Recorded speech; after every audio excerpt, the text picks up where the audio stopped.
Certain magnificent creatures have sought a safe haven in the seas of northwest of Sri Lanka and made those waters their home. In a bid to discover the wonders of these gentle giants, the Newsfirst team entered their territory only to witness something amazing. Newsfirst Krishan Devasagayam filed this exclusive report from the seas of Kalpitiya.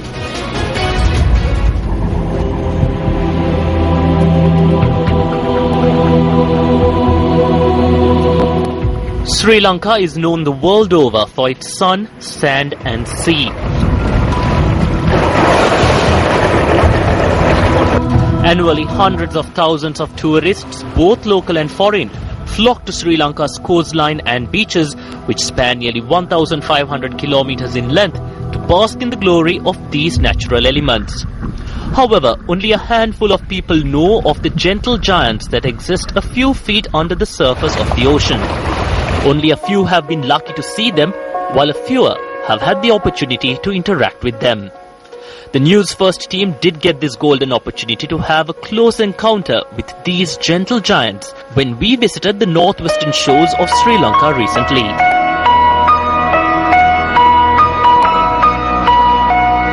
So we are 4 miles off to sea in Alankuda of Kalpitiya, and what an amazing day it has been for the Newsfirst crew here, interacting with these whales and dolphins, a resource Sri Lanka barely knew existed. We are here with Patrick and Howard, two marine researchers who are exploring and identifying the whale population and dolphin population that was hardly unknown before to Sri Lankans and the world, that are available in our shores, in our waters around the island. The whales and other marine mammals that swim the waters of Sri Lanka are a natural resource to us. They enrich our biodiversity while keeping the marine ecosystem in balance. While studies show that Sri Lankan waters home the largest concentration of blue whales in the world, these mammals also have the potential of becoming a major tourist attraction in Sri Lanka. In a very sad turn of events, humans almost single-handedly caused the extinction of the biggest animal to ever inhabit the planet.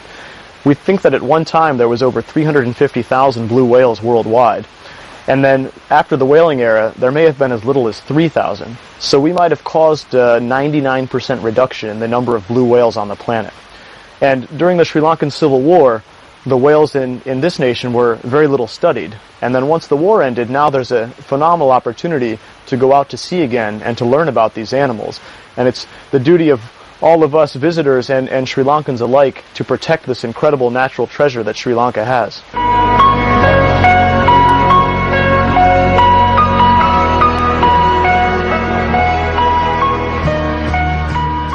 Whales tend to migrate seasonally from one well-defined habitat to another. The location of marine mammal habitats is mainly defined by the availability of food. Areas such as Kalpitiya, Mirissa, Dondra and Trincomalee are known to be teeming with these marine mammals.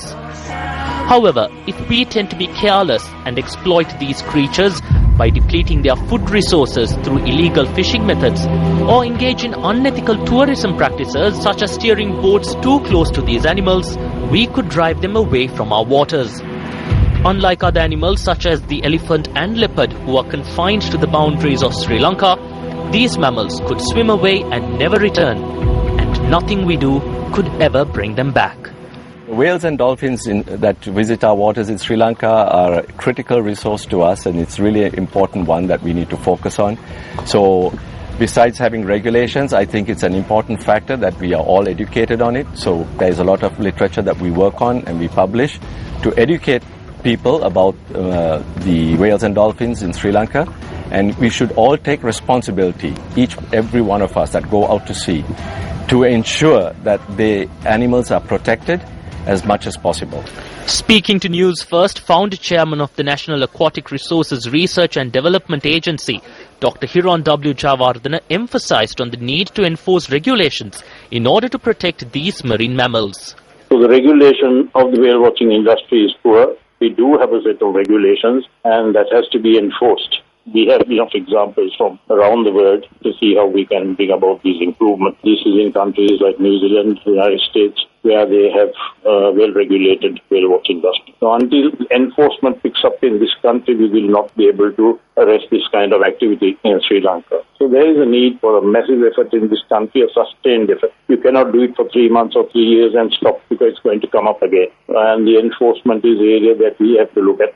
Our plea to Sri Lanka and to the rest of the world is to remember that every time we take a boat and go out to sea, we are entering their domain and not they entering ours. We need to protect and manage these gentle giants, study them and learn about them so that we can save them for our future generations.